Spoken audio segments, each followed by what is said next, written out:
Who are Sunni Muslims?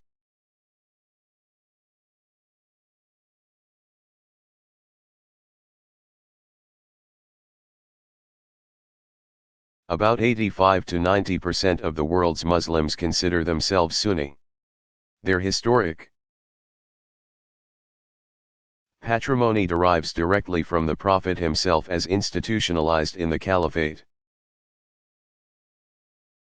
Sunni tradition has been embodied in most of the regimes that have held political power from Morocco to Indonesia. Since the early Middle Ages until early modern times. The ideal of the Caliph, legitimate successor to Muhammad, as the spiritual as well as temporal ruler of all Muslims, has survived largely as a distant dream since the Mongols destroyed Baghdad in 1258.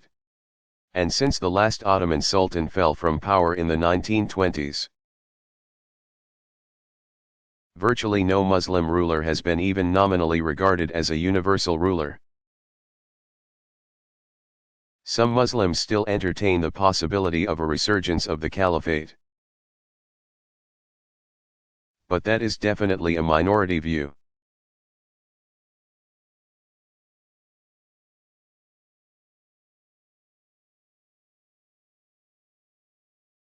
What activities do Muslims typically do in and around the mosque?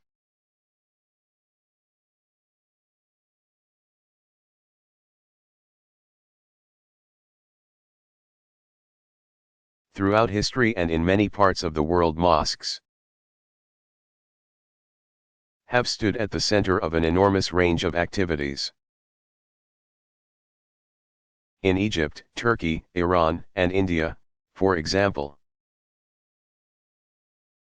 mosque complexes have combined educational facilities of various levels, libraries, medical schools, and hospitals,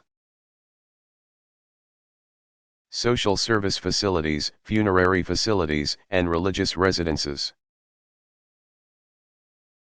Many of the monumental complexes depended on the sort of equally monumental royal patronage that is rare these days. But plans for somewhat less ambitious projects are afoot now in various parts of the United States.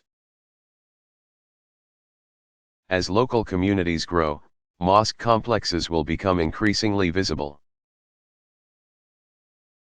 Meeting and social spaces are just the first of many needs beyond the basic requirement of a place for communal ritual prayer.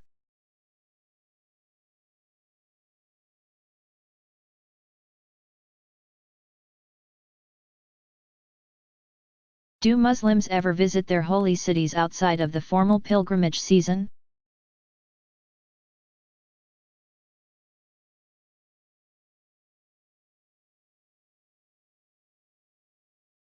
Hajj, or major pilgrimage, fulfills a religious duty only in connection with the formal season.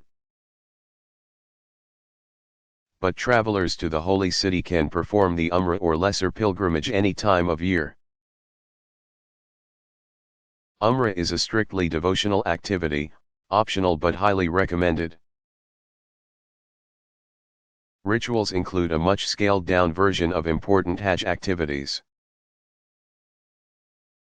To be more precise, Umrah is actually a component of Hajj that can be performed separately. Pilgrims enter into the state of ritual consecration by donning the same seamless white cloth worn for Hajj. Before entering the sacred zone surrounding Mecca, they proceed to the Kaaba, circumambulate it 7 times, perform 2 cycles of ritual prayer, take a drink from the well of Zamzam, and walk rapidly 7 times between the small hillocks called Marwa and Safa. They conclude the lesser pilgrimage by clipping a lock of hair or shaving the head, symbolizing the spiritual change desired as a result of the pilgrimage. As at Hajj time, many pilgrims add a visit to the Prophet's mosque in Medina. but that is a separate devotional activity.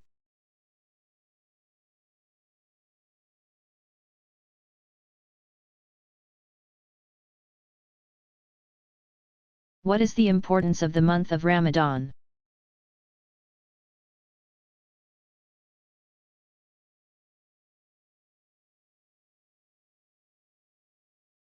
During pre-Islamic times, the month called Ramadan, high summer,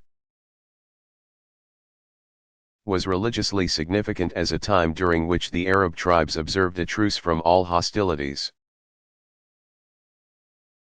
Of all the months, the Quran mentions only Ramadan by name, identifying it as the month during which the scripture was revealed. Scripture suggests that the initial divine revelation is the reason for the practice of fasting throughout the month. Ramadan begins with the sighting of the new moon on the last night of the 8th month. Each day, from dawn until sunset, Muslims are enjoined to fast from all food and liquid, as well as from sexual activity and other forms of sensual pleasure. Fasting also means refraining from negative attitudes and complaining, and developing a sense of solidarity with those who suffer from want all year long.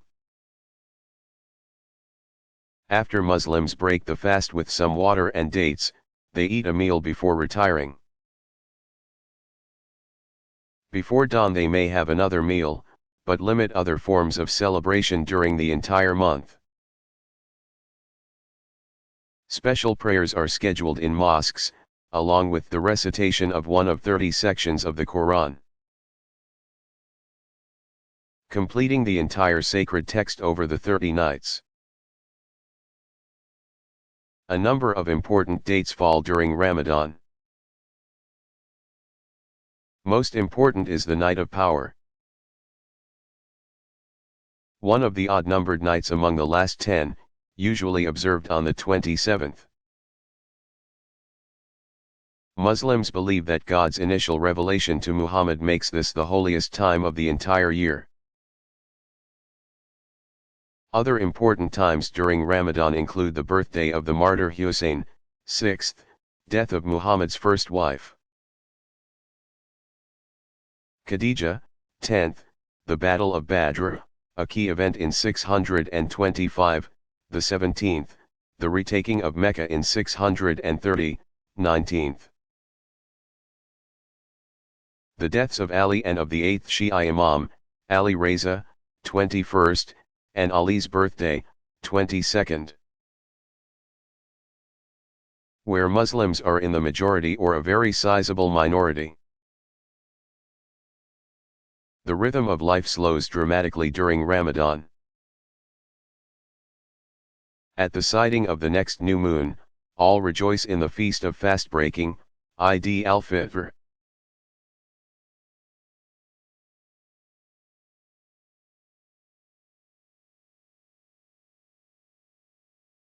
What are some of the other religious days Muslims observe?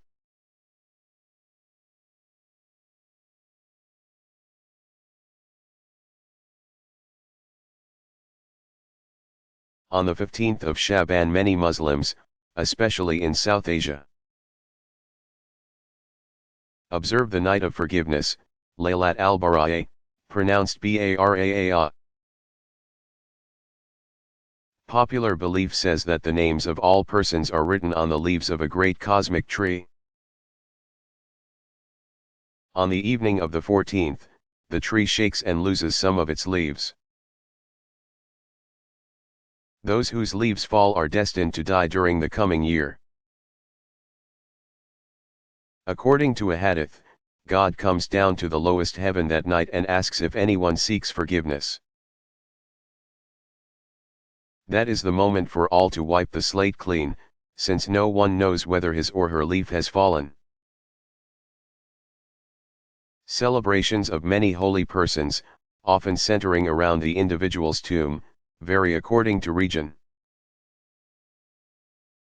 In addition to birthday, Mawlid, and death anniversary, URS, celebrations, Muslims in various places observe seasonal times. Mawsim, with festivities connected to agricultural or other natural cycles. One such celebration is that of Nabi Musa, Prophet Moses. Observed around his alleged tomb shrine near Jericho. Its timing coincides roughly with the Orthodox Christian Holy Week, featuring elaborate processions that begin in Jerusalem.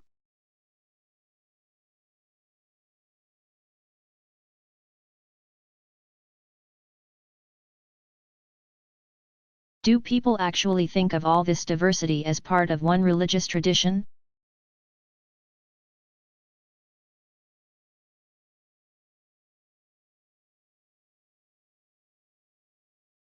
Walk into the nearest institution identified as a Hindu temple, and you know immediately that the answer to the question is yes. Especially outside of India, temples serve devotees from many denominations and sects and therefore include multiple images of the divine presence under one roof. Even in India, where temples typically serve constituencies somewhat less varied, most places of worship display prominent symbols of more than one denomination. Over the centuries, the many sources of religious imagery have come together to form the greater Hinduism as a result of several processes of integration.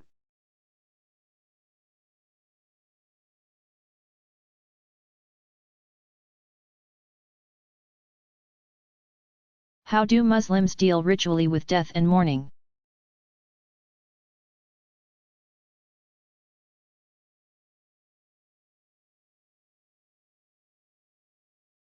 In most places Muslims retain the ancient custom of burying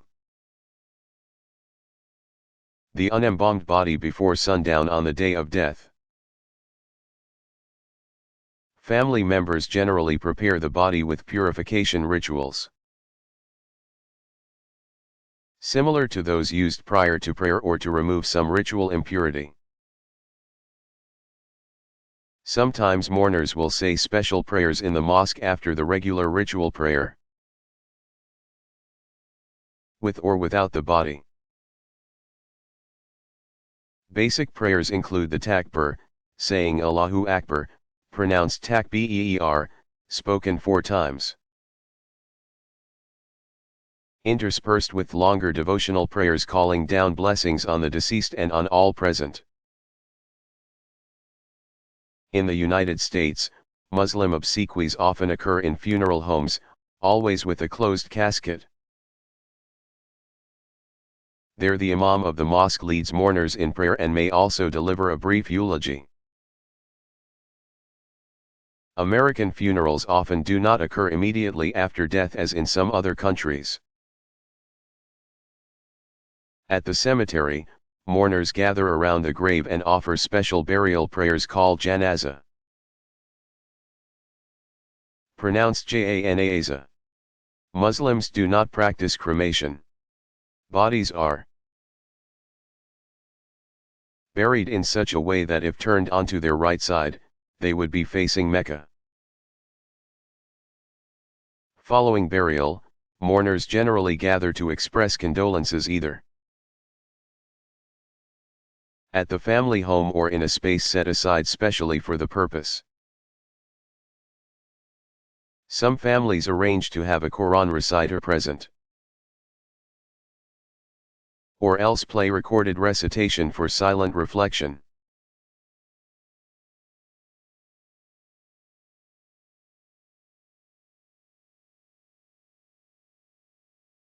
How did the Vedic scriptures describe the ultimate spiritual powers?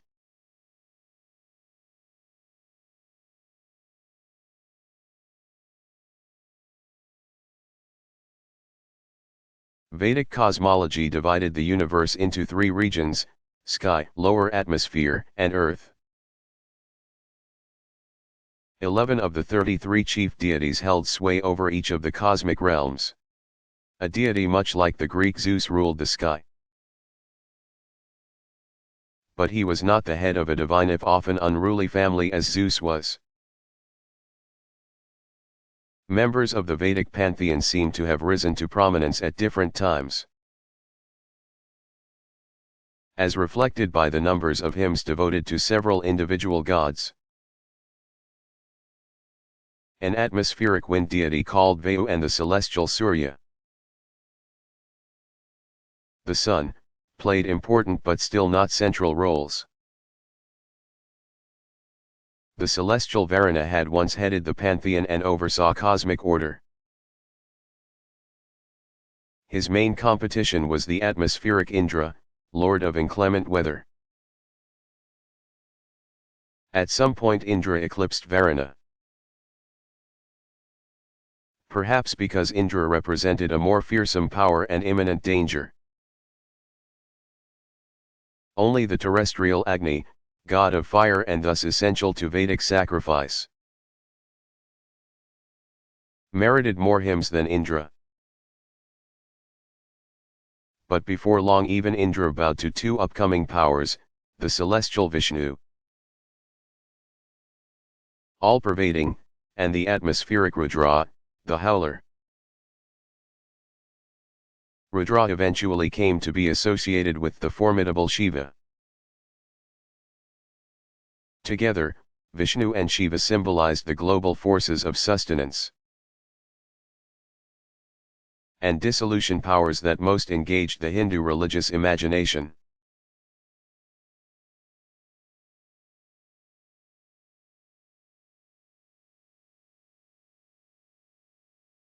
Who are Shi'i Muslims?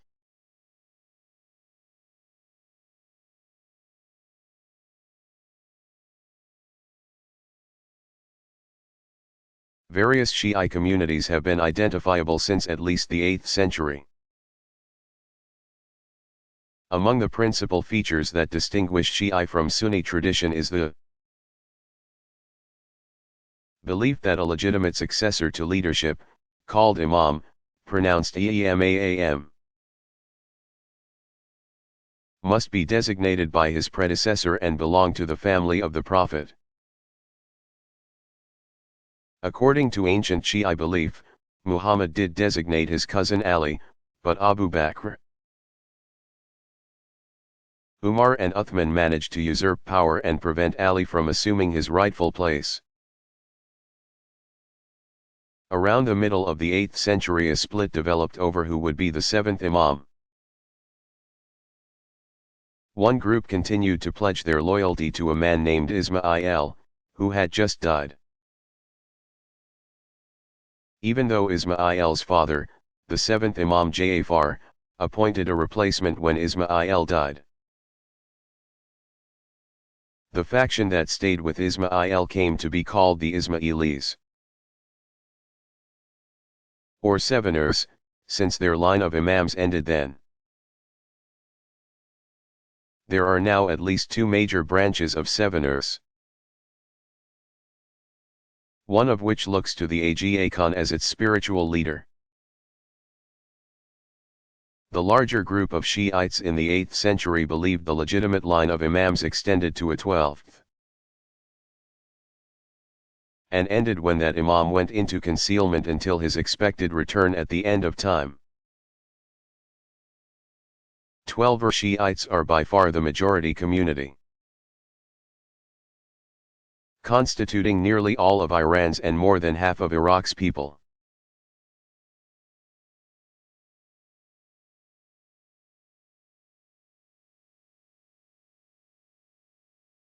How does the Hindu pantheon of gods fit together?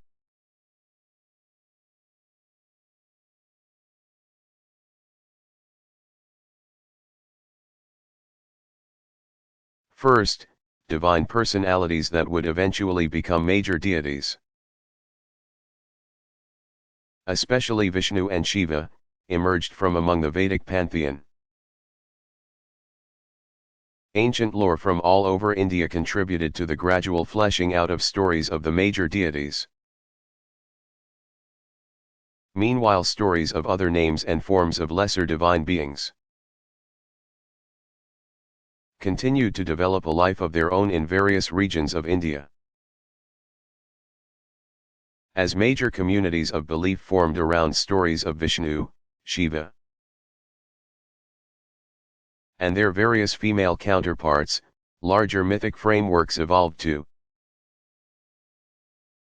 integrate narratives of lesser deities into those of the greater deities.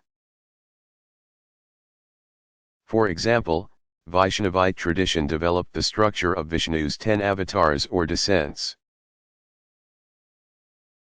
That mythic framework brought together an astonishing assortment of descriptions of God's involvement in human affairs. The first 3 avatars are non-human divine interventions in the birth of the cosmos. Matsya, the fish, Kurm, the tortoise, and Varha, the boar. 3 avatars represent divine confrontation with evil and demonic forces. Narasingha, the man-lion, Vamana, the dwarf, and Parshurama, Rama with the axe. The 2 most popular avatars are those of Rama and Krishna, heroes both on and off the field of combat, whose consorts Sita and Radha are of nearly equal importance. As a statement of its even greater inclusiveness, the list includes the Buddha himself. Avatar number 10 is the dark and mysterious Kalki, the only avatar yet to come, whose task is to bring an apocalyptic end to the present age.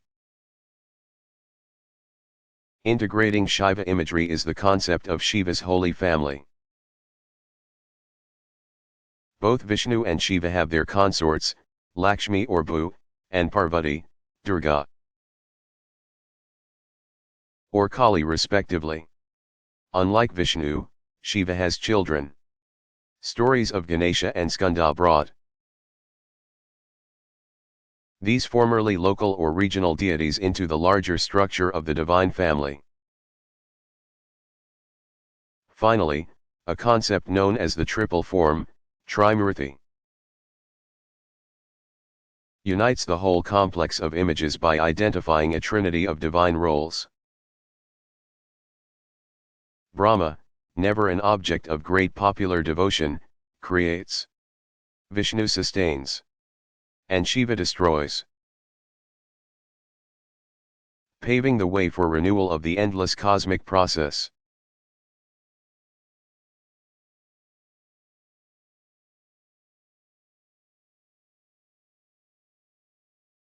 What are the principal historical stages in the evolution of greater Hinduism?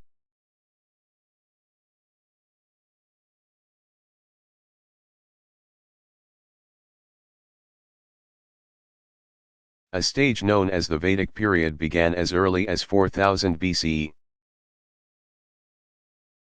Some Indian scholars push the origins back as much as 3,000 or 4,000 years before that.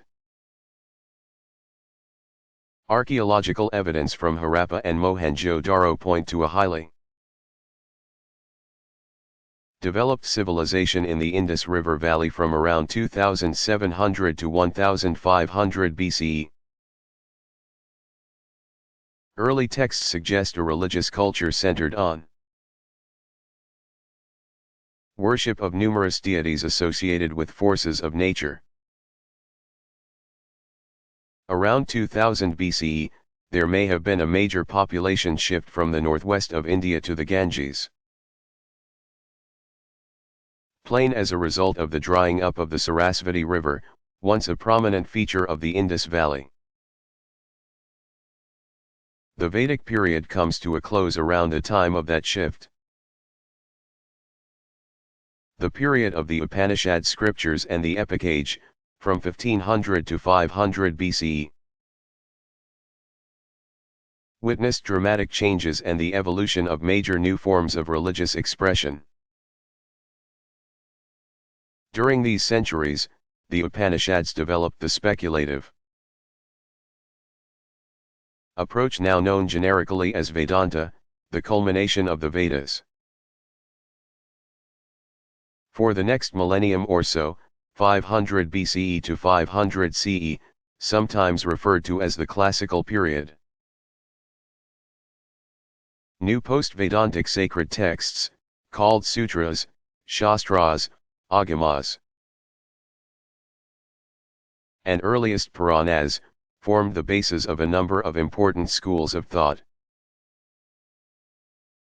From this period, too, came the written epics, the Ramayana and Mahabharata. Between around 500 and 1800 CE, the so-called medieval period, popular devotional theism, based largely on mythic narrative texts called the Puranas, spread across most of India. Beginning with the arrival of the British in the mid-18th century. The modern period extends into the mid-20th century, the declaration of India's independence, and the partition that created East and West Pakistan as separate Muslim states.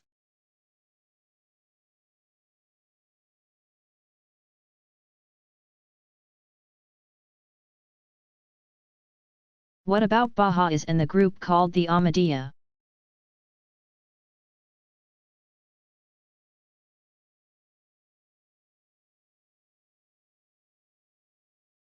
In mid-19th century Persia, a faction called the Babis,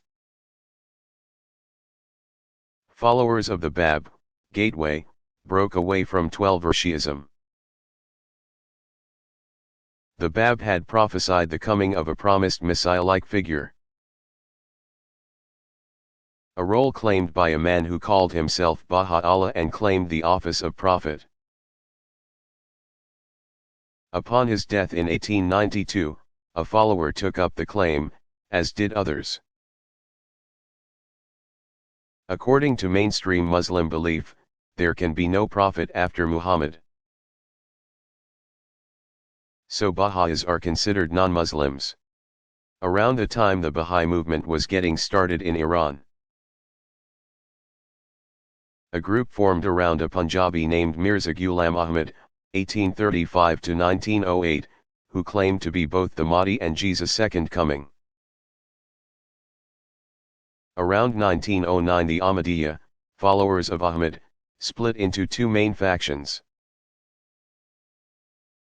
One claimed their founder was a prophet, thus meriting an official condemnation from Islamic authorities. The other Ahmadiyya faction insisted that Ahmad was only a religious reformer. From 500,000 to 1 million members live in West Africa and Pakistan. Most Muslims today consider Baha'is and Ahmadiyyas non-Muslims.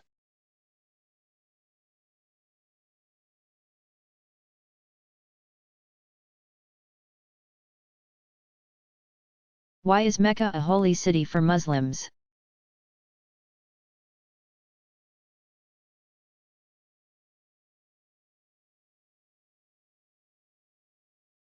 Mecca, in western Saudi Arabia, is the birthplace of the Prophet Muhammad, c.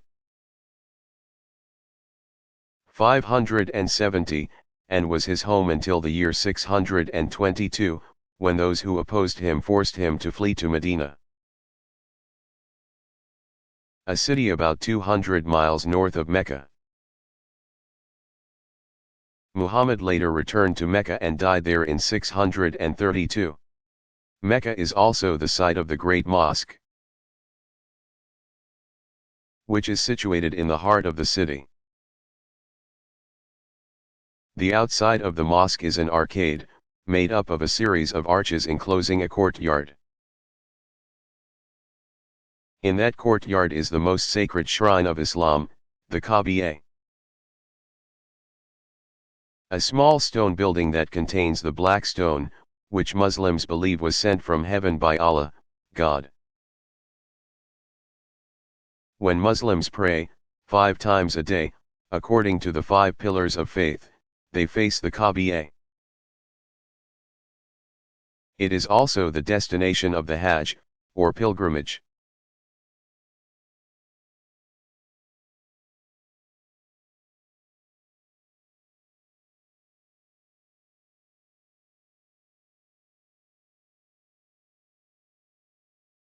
Do all Muslims belong to the same large group?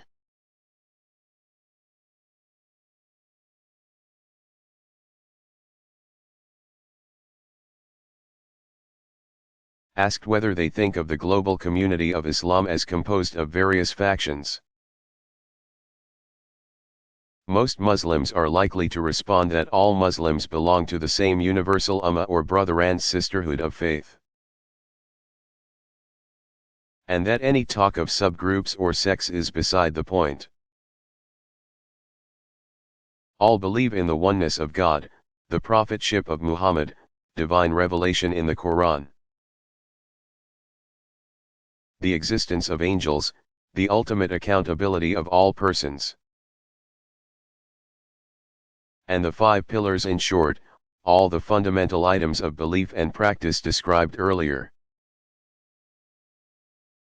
But there are in fact various sub-communities within the larger ummah, pronounced ummah. Global community, each with its unique histories and contributions to the larger history of Islam. Minority communities of Muslims have often had to contend with the same problems that have beset minorities always and everywhere. Regardless of the composition of the majority in which they find themselves.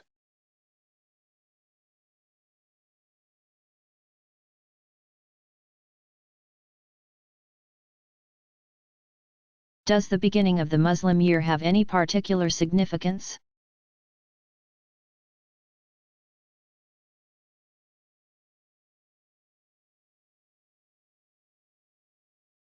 During the first 10 days of the month of Muharram, Muslims reflect on a variety of spiritual themes. During Muhammad's time, the community observed a one-day fast on the 10th of the month. Ashura, pronounced Aashora. Possibly paralleling the Jewish practice of fasting on the 10th of Tishri, generally known as Yom Kippur. Though the major fast was formally shifted to Ramadan. Muslims still observe this day, some with fasting and special prayer. Like many holy days, Ashura has become associated with ancient events of great significance. This day marks the day on which Noah left the ark. Visitors to Mecca can enter the Kaaba itself, not just the sanctuary around it, on this day alone. But the first 10 days of the year are still more important for Shi'i Muslims. Some readers may recall the day in 1979 when Iranian students took over the U.S. Embassy in Tehran. It occurred on the 1st of Muharram in the year 1400 after the Hijra, the beginning of the traditional period of mourning for the proto-martyr Hussein, who died at the hands of a tyrannical ruler in the year 680 CE. Observance of the sad event gains in intensity until the actual day of martyrdom. Some observing a fast on the 9th day. On Ashura itself, some Shiites make pilgrimages to Karbala in Iraq, site of the martyrdom, or to the tombs of other imams in Iran and Iraq. In more traditional Shi'i villages, people still gather to reenact the events in a passion play called the Taziyah, pronounced Tazi'iyah. Looking at the bigger picture, a hadith says that at the beginning of each new century, on the lunar Islamic calendar, God will raise up for the Muslim community a renewer who will call all believers to a fuller participation in the faith.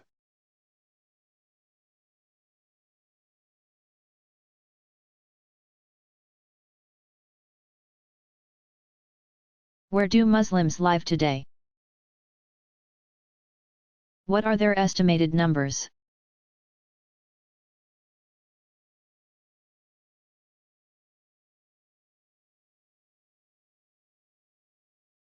Islam is now a truly global religious tradition. Approximately 1.2 billion Muslims live worldwide, on every continent and in most countries. In very general terms, about a third of the total live in the Middle East and North Africa. Several major ethno-linguistic groups are represented there, including Arabs, Turks, Persians, and Berbers. Many people associate Islam with Arabs even though they are now a relatively small minority of the global population. Another third live in Central and Southern Asia, including the southern republics of the former Soviet Union, Western China, India, Pakistan, and Bangladesh. Pakistan is the most important modern example of a nation-state established as a Muslim land. Another third are in sub-Saharan Africa, Indonesia,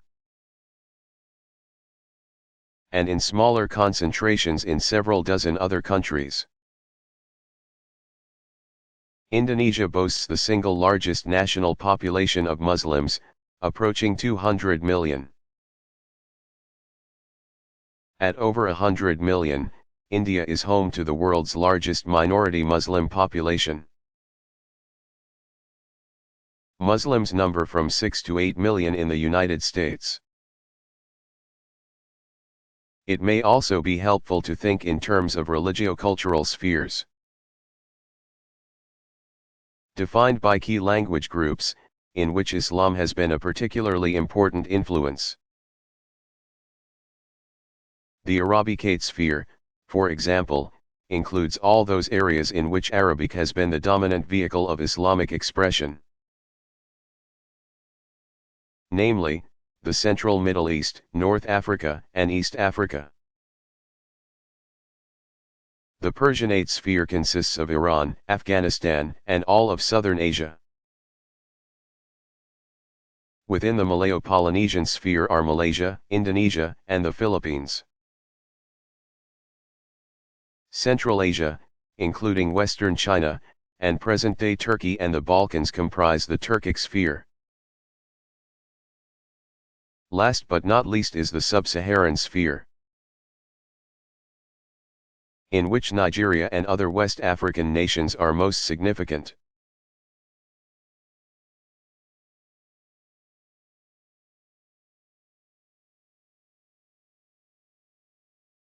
Are the Druze Muslims?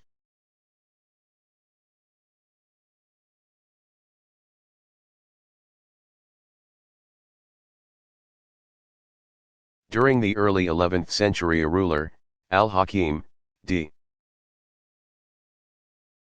1021, of the Fatimid dynasty, a type of Sevener Shiites, did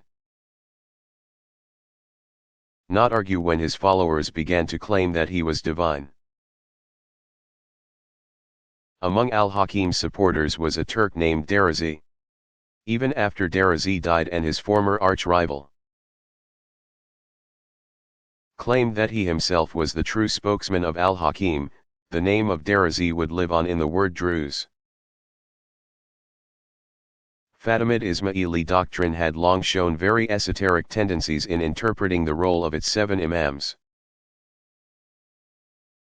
And a similar esotericism remains a hallmark of Druze teaching. A collection of letters attributed to al-Hakim form the core sacred literature of the very closed and secretive communities, which now, for the most part, inhabit Lebanon, Syria, and the northern occupied West Bank of Palestine.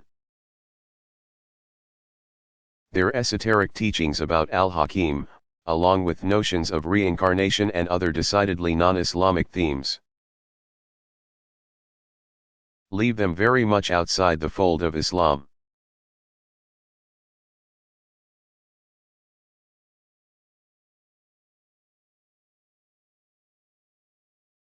Are there any other forms of religious pilgrimage?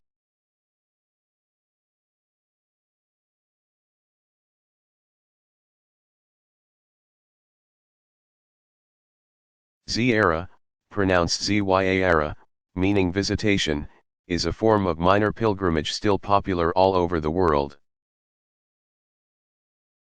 With a few regional exceptions such as the Arabian Peninsula.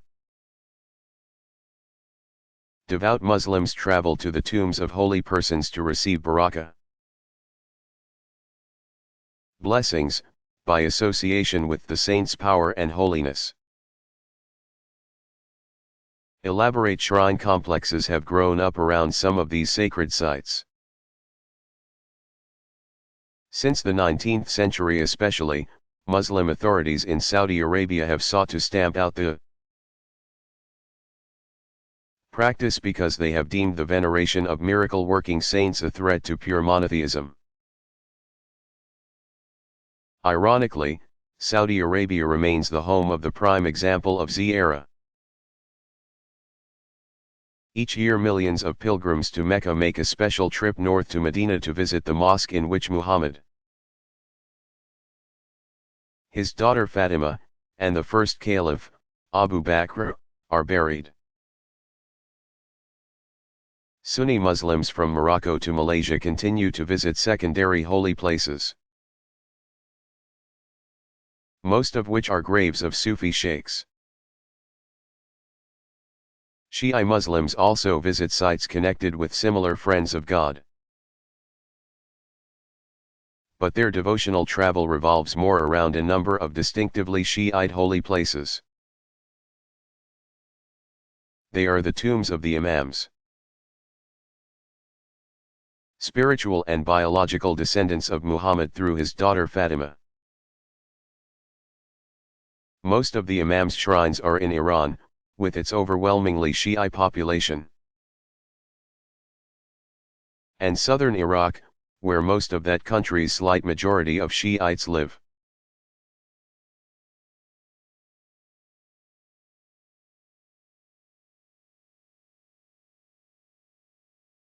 What does the term Hinduism mean?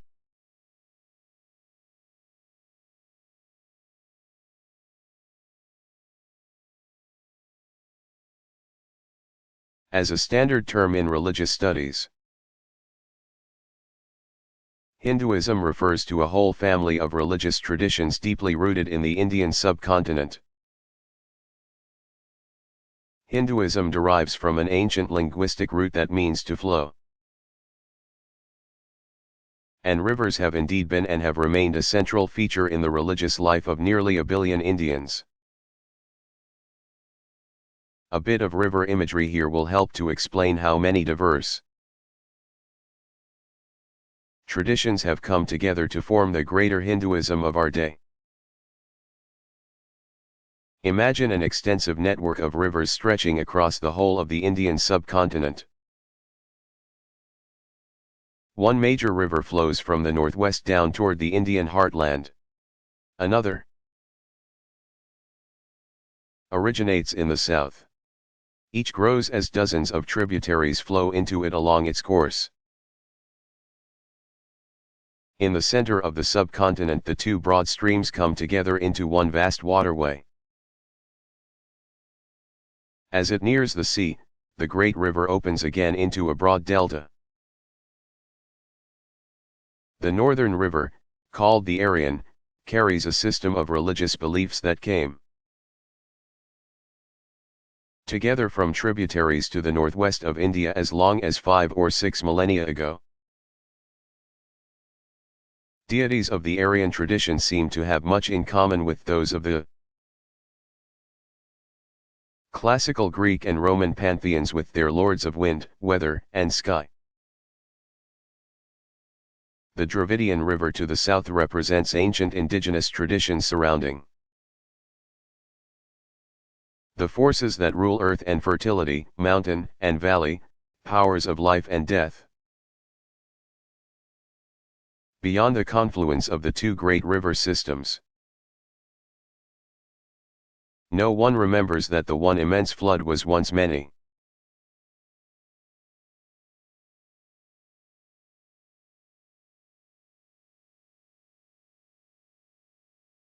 Why do Muslims bury their dead so quickly?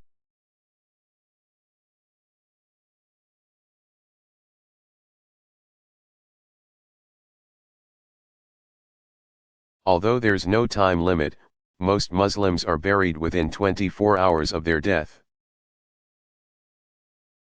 The tradition originated out of the practical need to keep bodies from deteriorating in the Middle Eastern heat. Although many Muslims now live in countries where technology allows bodies to be preserved, most avoid embalming, because they believe it violates the dignity of the deceased. For the very same reason,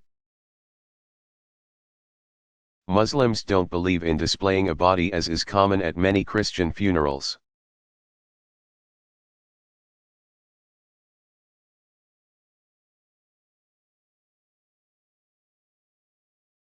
How does the practice of almsgiving express Muslims' sense of community?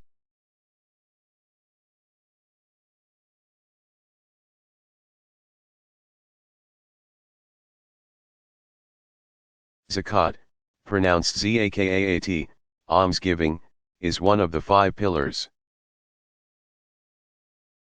It requires all financially stable Muslims to contribute varying amounts, depending on the type of goods being taxed. For example, it comes to 10% of agricultural produce in general, but 2.5% of a person's savings or profits over and above what one needs to live. There are many ways of calculating the matter these days.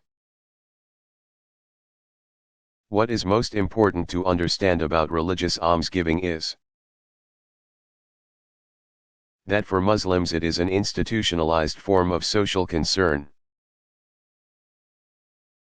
Muslim authorities see to the distribution of the funds among the neediest, both at home and abroad. The United Arab Emirates, for example, might earmark charitable funds for building an airstrip,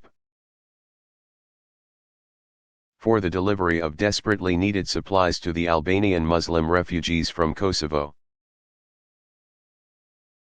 Devout Muslims are encouraged to give far beyond the minimum zakat as well. At the end of the month-long fast of Ramadan, many give generously to the zakat al-fitr, or alms for the breaking of the fast. Those and all other voluntary charitable donations are called sadaqah. Pronounced sadaqah, righteousness, uprightness. For through these signs of social concern individual Muslims gain blessing and forgiveness. A related practice among Shi'i Muslims is the khums or fifth. The tax was originally the custom of providing the Prophet a portion of the military spoils. But some Shiite religious authorities have collected it from their constituencies up to modern times as an offering for the 12th Imam expected to return at the end of time.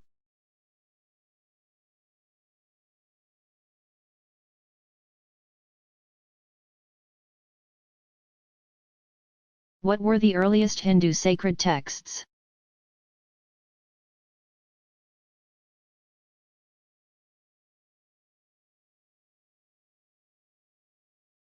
A set of sacred scriptures, called the Vedas, consists of 4 distinct collections of texts, each with its own distinctive purpose. The name Veda comes from a Sanskrit root meaning wisdom or vision. The same root that gives us English words like video. According to tradition, seers, called rishis, composed the texts and communicated them orally. The rishis were able to see the truths revealed to them because they were also hearers of the sacred word. In fact, Hindu tradition groups the most sacred of its scriptures in the category of that which is heard, Shruti. To distinguish them from a secondary level of revelation called that which is remembered, Smriti. The Vedas evolved over a period of centuries, and religious specialists eventually wrote them down in an ancient form of Sanskrit. The earliest and most important of the four scriptures is called the Rig Veda, an anthology of more than 1,000 hymns to various deities. A second collection, called the Samaveda, includes material from the Rig, edited for ease of ritual use according to melodies and poetic meters.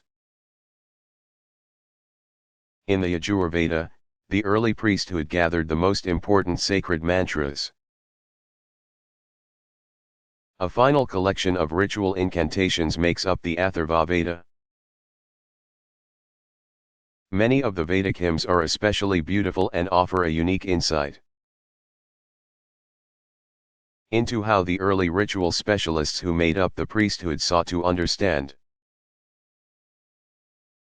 and affect their world through contact with forces beyond human control.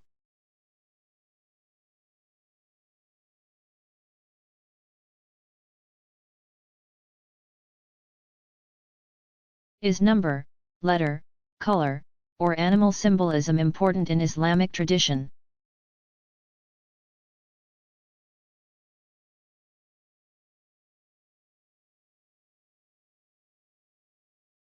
These and other types of related symbolism abound. The following examples provide only a hint of the variety of symbolism. Every letter in the Arabic language has a numerical value. A common use of number symbolism involves totaling up the numerical value of all the letters in a particular phrase and then using the number as a reminder of the phrase. For example, Muslims often repeat the phrase in the name of God, the compassionate, the merciful. It is called the basmala, after the sound of the first three words. Bismillahi, ar-Rahmani ar-Rahim. The numerical value of all the letters in the phrase is 786, and the symbol appears often in a sort of sunburst design, in pictures of holy places such as the Kaaba. Letter symbolism is especially prominent in classical religious poetry in languages like Persian, Urdu, and Turkish. Poets love to play on meanings suggested by the shapes of the Arabic letters. As for colors, green has come to be known as the color of the prophets, and of Muhammad in particular. Animal symbols, too, have been widespread in many cultures. Muhammad's cousin and son-in-law, Ali, was known as the Lion of God because of his courage. Shi'i artists in particular often included images of a lion when they wanted to suggest the spiritual presence of the first Imam, Ali.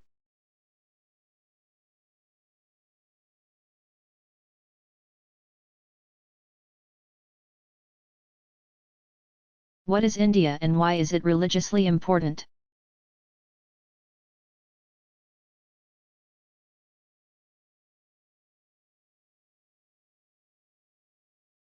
India is a large diamond-shaped land mass bounded to the north by the Himalaya Mountains, to the west by the Arabian Sea, and to the east by the Bay of Bengal. To the northwest is the vast plain of the Indus River system, and to the northeast that of the Ganges and its tributaries.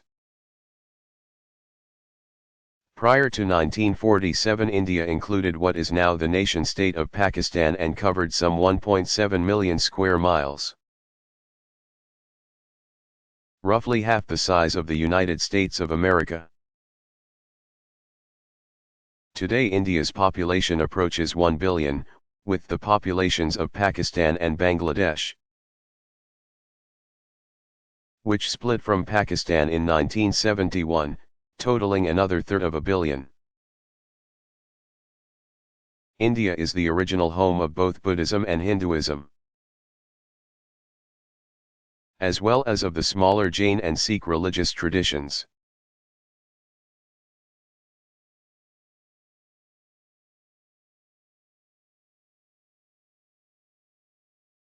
Are any occasions associated with Muhammad especially important?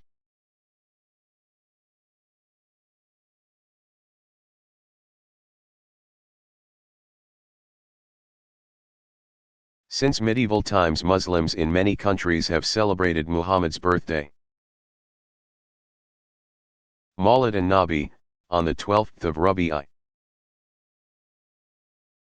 Street parties and grand banquets often provide opportunity for special prayers and speeches.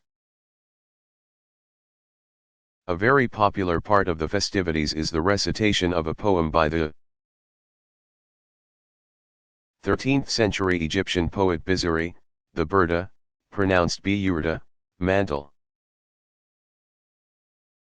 Translated into Swahili and a number of other languages. The poem sings the Prophet's praises in truly cosmic terms, attributing to his birth all manner of marvels and blessings. In some places, where festivities are minimized or forbidden altogether, even the Prophet's birthday is a kind of national holiday. On the 27th of Rajab, Muslims recall the night journey and ascension, Laylat al-Isra wal Miraj. According to traditional accounts,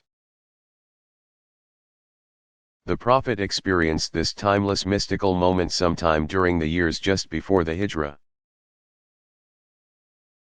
A major feature of the celebrations is the retelling of any of several narratives that follow. Gabriel and Muhammad through the heavens, including descriptions of his meetings and conversations with the other major prophets, each associated with one of the 7 celestial levels. During the course of his journey, Muhammad received special instructions about instituting the 5 daily ritual prayers.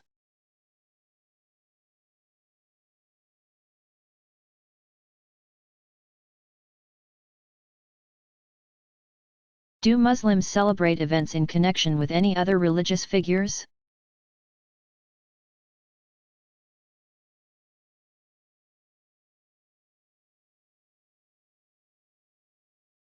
Popular practice in many places still includes annual commemorations of birthdays and death anniversaries of various important holy persons and friends of God. Birthday celebrations of members of the Prophet's family, such as Sayyidah Zainab, remain popular in places like Egypt.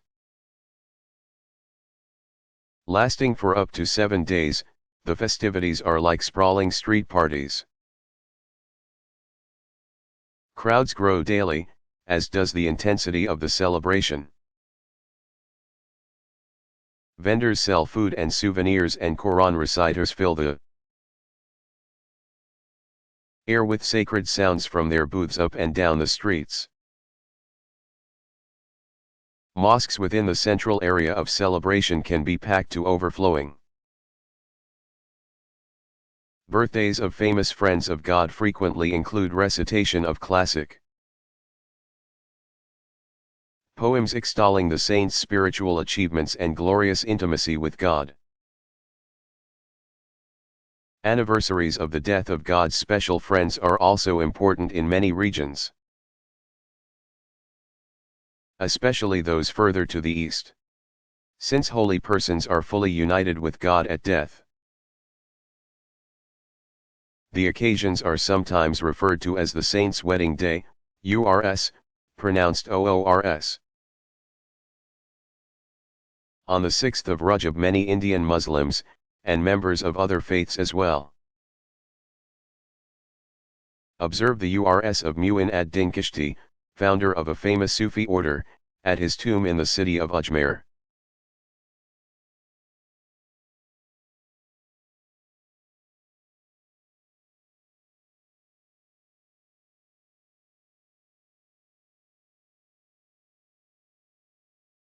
What sacred sources do the various denominations rely on?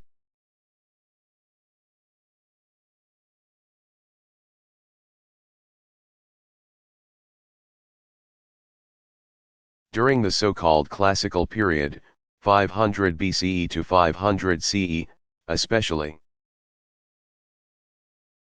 various denominations developed their own distinctive sacred texts called sutras, threads, aphorisms, shastras, treatises, rule, and agamas, what has come down. Sutras often take the form of commentary on earlier major texts and are major sources for the 6 philosophical schools called the darshanas. Some philosophical texts are called shastras, but this category is best known as a vehicle for treatments of religious law. Agamas belonging to the various sects often include various types of material ranging from the mythic to the epic to the philosophical. Shaivites generally use the term agama to describe their 28 canonical works, while Vaishnavite communities often call their unique scriptures samhitas. Collections, and Shakta groups prefer the term Tantra.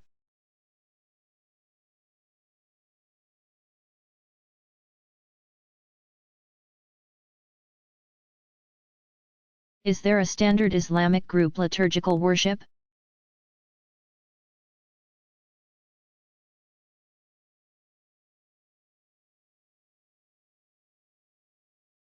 Islamic ritual prayer, performed 5 times daily, is called salat, from a root that means to make holy. Whenever Muslims gather, they perform the ritual prayer together. That applies not only to the prescribed Friday midday congregational prayer but to any of the set times at which 2 or more Muslims come together any day of the week, whether in the mosque or elsewhere. As with all Muslim ritual practice, worshippers preface this prayer with the clearly stated intention. Naya, pronounced Neiya, saying I intend to pray the dawn, for example, salat. From 2 to 4 cycles of standing, bowing to place hands on knees, ruku, pronounced rukoo. Sitting on the heels, jalsa, pronounced jalsa, stretching forward toward prostration. Sajda, pronounced sajda, to place hands flat on the floor at shoulder width. And touching the forehead to the floor, make up the fundamental salat ritual.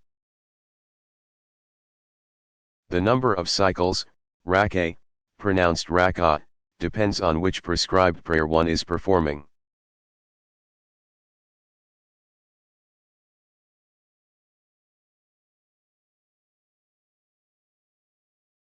Have Muslims traditionally sent out missionaries to convert others?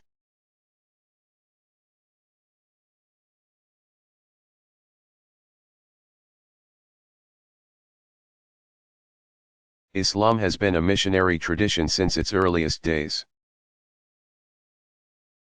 Muhammad's preaching eventually gathered a community of Meccans, which in turn grew dramatically after migrating to Medina in the Hijrah.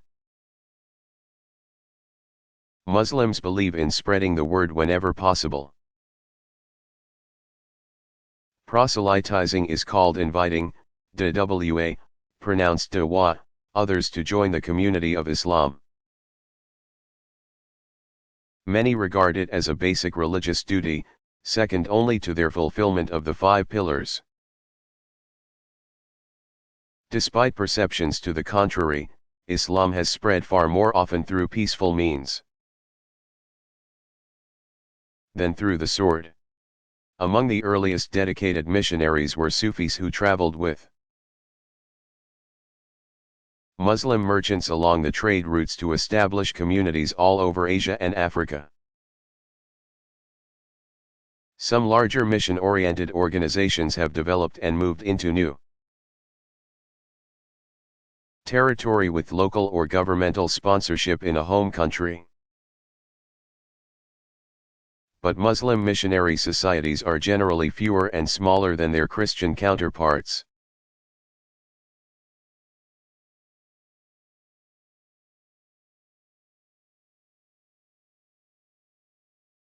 Have relics ever been important for Muslims?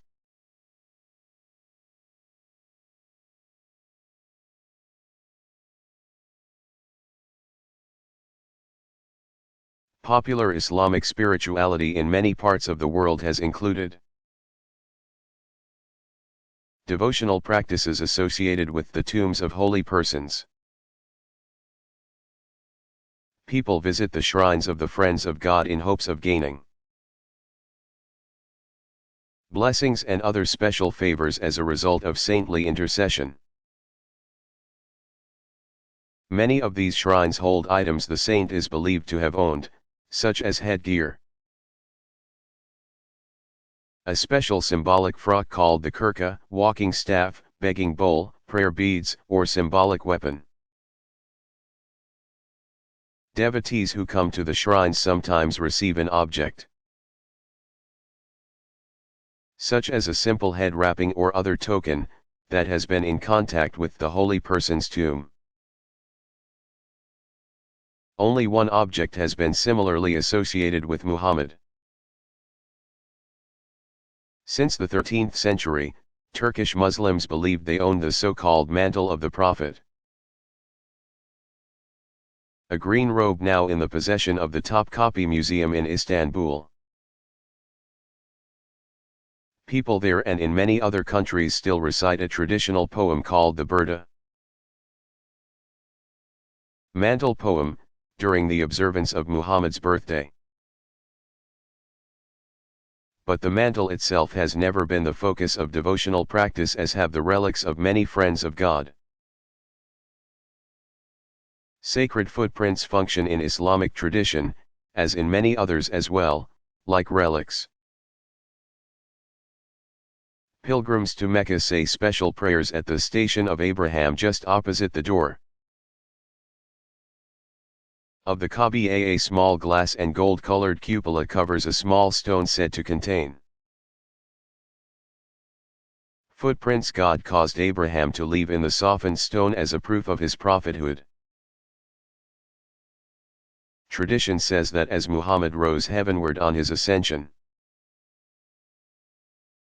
he left still visible prints in the large stone beneath the dome of the rock. Muhammad's footprints became the inspiration for several types of visual symbolism still popular in North Africa, for example. Footprints of Ali have likewise been at the devotional center of a number of shrines.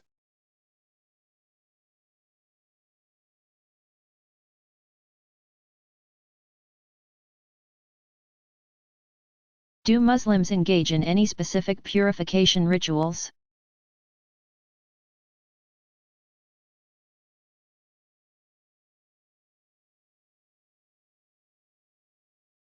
Prior to each act of ritual prayer, Muslims perform a brief purification called wudu, pronounced wudu. Worshippers perform each of the following cleansing motions 3 times, rinse hands and wrists. Rinse out the mouth, then the nostrils likewise, rinse the whole face. Arms up to the elbows, whole head and neck, and finally toes and feet up to the ankles. Mosques today typically provide separate facilities in which men and women can perform the ablution. Older mosques often have fountains or taps running along an exterior wall, with small benches or stools for worshippers to sit on. They usually use tap water, but under peculiar circumstances even sand or earth is acceptable, in which case it is called tayammum, pronounced tawayyum. Clearly the idea is to prepare oneself symbolically to enter a special state of mindfulness. In addition to this cleansing, Muslims also regard a more thorough bathing, called ghusl, essential to restore the state of ritual purity after sexual intercourse, seminal discharge, or the menstrual cycle. Ghusl includes the motions of the ablution just described, but encompasses the entire body as well. The intent of these rituals is to put the individual in a state of maximum attentiveness to and spiritual worthiness for entering into the presence of God.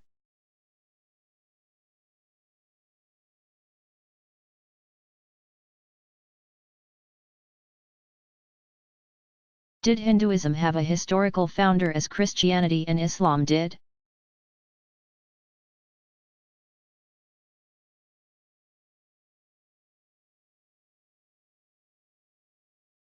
All but two of the major religious traditions trace their origins to a specific individual teacher or foundational figure. Only Hinduism and Shinto do not, keeping in mind that the individual founders of other religious traditions identify may be impossible to pin down historically. Some people regard historical concreteness and detail as an essential feature of a religious tradition's credibility. From the Hindu perspective, it is the very uncertainty as to the tradition's origins that enhances its attractiveness. The eternal truth that Hindus call Sanatana Dharma emerges from the mists of antiquity in an aura of perfect mystery, as befits a truth of divine origin.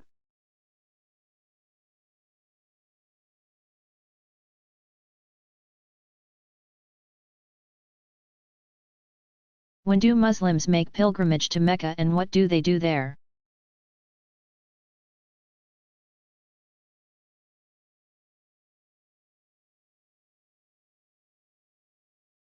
Formal season for the greater pilgrimage, called the Hajj, occurs between the 8th and 13th day of the 12th lunar month. The journey is required of all Muslims with sufficient health and financial resources. Assuming also that making the Hajj would not require them to shirk serious family responsibilities at home. As pilgrims enter a forbidden zone that encircles Mecca, called the Haram, they put on the plain white wraps called the ihram, pronounced ihram. The garb marks a transition to sacred space and time, and reminds pilgrims of their simple equality before God. Though precise ritual activities depend on both variations within the four Sunni law schools as well as on whether or not pilgrims intend to combine Hajj with Umrah. Lesser pilgrimage, the following offers an idea of the major elements. On the first day, the 8th of the month, they usually circumambulate the Kaaba 7 times. Pray at the station of Abraham, pray 2 cycles of prostrations, and drink from the spring of Zamzam. Heading for Mina outside of Mecca. Most pilgrims will stay overnight there before moving on to the plain of Arafat. They stand before the Mount of Mercy, recalling the deeds of Muhammad and Abraham here long ago. That evening they go a short distance back toward Mecca, to Muzdalifah, where on the third day they celebrate the Feast of Sacrifice, Eid al-Adha. Moving back to Mina later that day, pilgrims cast 7 stones at one of 3 pillars. A symbolic repudiation of the temptations of Satan. After a symbolic clipping or shaving of hair, pilgrims remove the ihram and return to Mecca to circumambulate the Kaaba and run 7 times between the hills Safa and Marwa to commemorate Hagar's frantic search for water. During the 11th through 13th days, pilgrims remain at Mina, casting the remainder of 49 stones collected earlier at all 3 of the pillars. Those who did not participate in the sacrifice on the 10th day may do so now. To end the whole event, most will again circumambulate the Kaaba 7 times. In recent years the Saudi government has expanded their pilgrimage facilities dramatically in order to accommodate annual crowds now numbering 2 million or more.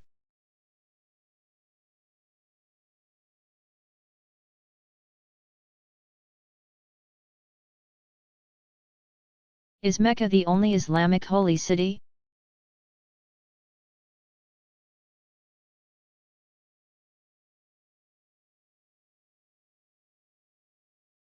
As the birthplace of Muhammad and the site of the Kaaba, Mecca and its immediate environs is naturally the holiest place on earth for Muslims. According to tradition, other prophets and important holy people passed through Mecca as well. Abraham nearly sacrificed his son Ishmael at Arafat, the valley just outside Mecca, and built the Kaaba. God rescued Abraham's consort, Hagar, and their son Ishmael from dying of thirst in the desert by causing the well of Zamzam to bubble forth. In 622 Muhammad traveled with his young community to Medina, and there established Islam as an all-encompassing social entity. From Medina, the Prophet secured access to Mecca for Muslims, and in Medina he died.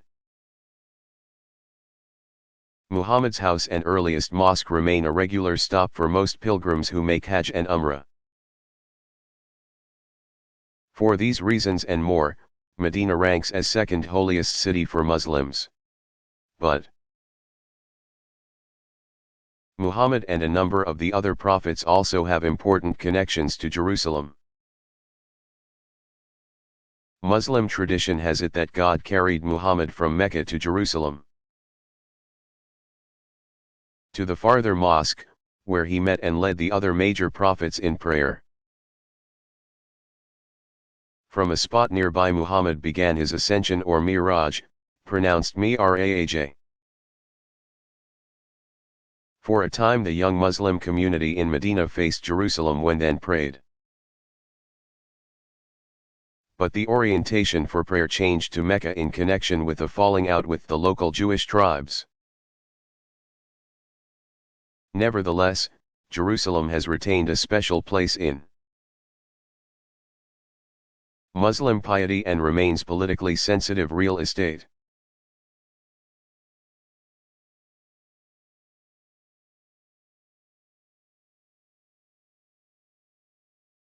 What other early scriptures are especially important for Hindus?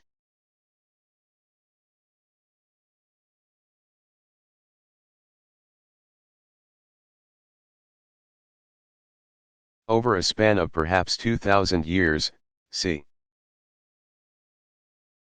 3000 to 1000 BCE, according to some Indian scholars, Hindu ritual specialists produced a substantial body of sacred literature by way of commentary and reflection on the Vedas. The earliest of these works were manuals for priests, or Brahmanas, each attached to one of the four Vedas. These Brahmanas elaborated on the mythic stories to which the Vedic hymns often had made only passing allusions. Expanding on the tradition much as the early Jewish rabbis had developed the oral Torah, the Brahmanas served the practical purpose of recording for posterity precise directions for correct ritual performance. Still another layer of scriptural development gave rise to a series of works called Aranyakas, forest treatises, composed by and for hermits. These texts offered further commentary on the Vedas meant to foster the contemplative life. Aranyakas were connected with the Brahmanas much as the Brahmanas were linked to the various Vedas. With their emphasis on inward reflection, the Aranyakas signal an important turn away from the ancient Vedic and Brahmanical reliance on external ritual. Another type of sacred text called the Upanishads evolved from about 1500 to 500 BCE. The name Upanishad means, loosely, sitting at the feet of a mentor. These remarkable documents, many in the form of a dialogue between teacher and student,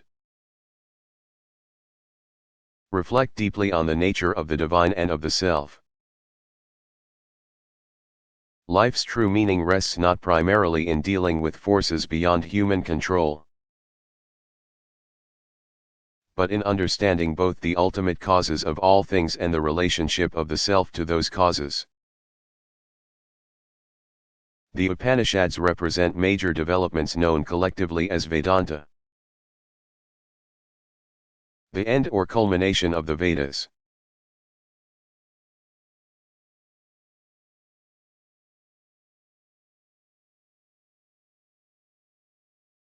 How did Hinduism become a religion of the masses?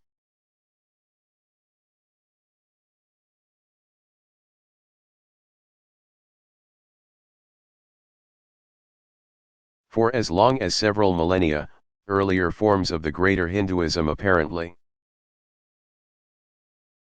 limited direct involvement in religious ritual to a kind of religious elite.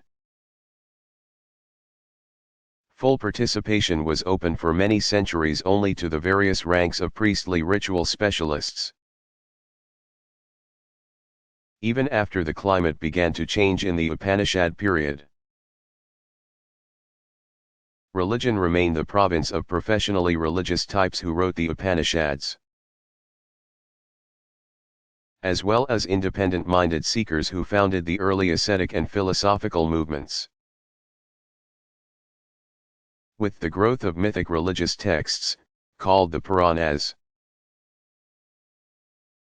came parallel developments in a type of devotional Vaism called Bhakti that no longer regarded the ultimate spiritual forces as fearsome and impersonal, nor was spiritual realization reserved only for the few who had access to the lofty speculation of the Upanishads and the teachers. The Puranas talked of divine involvement in human affairs in ways that appealed to the imagination of ordinary people. 18 major Puranas, 6 dedicated to each of the 3 principal popular names and forms of God: Shiva, Vishnu, and the goddess or Shakti, opened up a world in which the humblest person could approach God and be assured of acceptance. Out of that broader movement have grown the many denominations and sects that comprise popular Hinduism today. Major sub-communities are named for the principal deities they worship. Devotees of Shiva are called Shaivas. Devotees of Vishnu, Vaishnavas, and devotees of the female deities, Shaktas.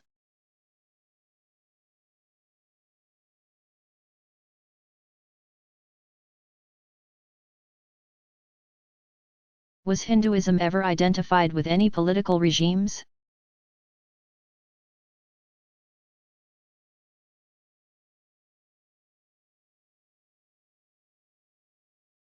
Several important royal dynasties that identified themselves with Hindu tradition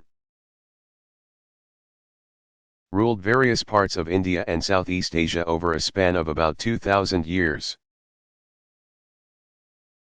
In some cases, the dynasties bolstered their claims to political legitimacy by appealing to the concept of divine kingship. A series of fairly short-lived early Hindu dynasties, the Nanda, 362 to 322 BCE, Maurya,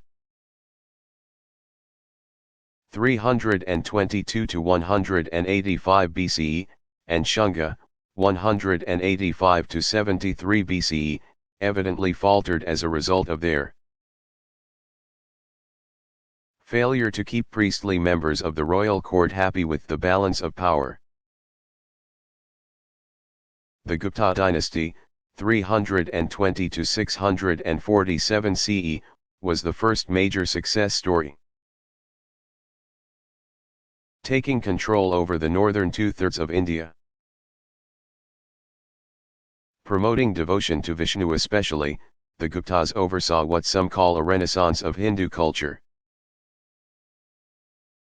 After the fall of the Guptas, several Hindu dynasties ruled various segments of central and southern India. Among the most important were the Tamil kingdoms of the south, especially the Pallavas, c. 250 to 750 CE, Chalukyas, 450-1189, and the Cholas, minor power from 100 CE. Expanded 800-1300 CE, all of which were major patrons of religious art and architecture.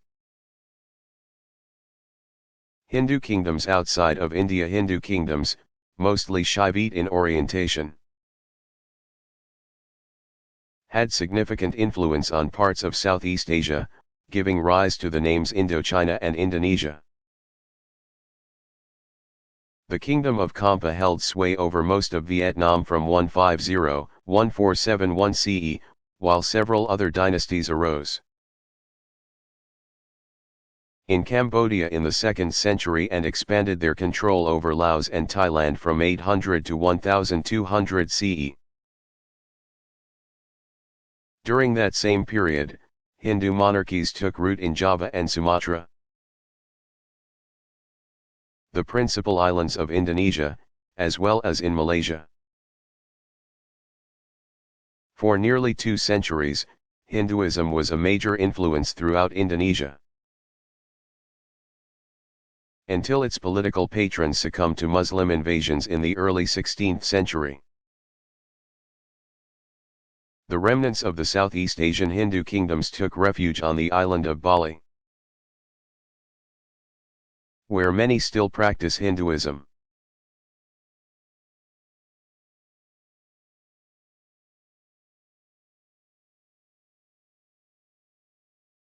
Was Hinduism ever identified with any political regimes?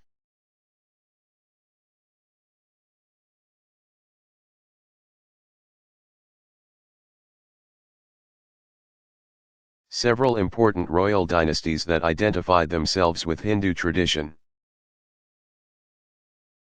ruled various parts of India and Southeast Asia over a span of about 2,000 years.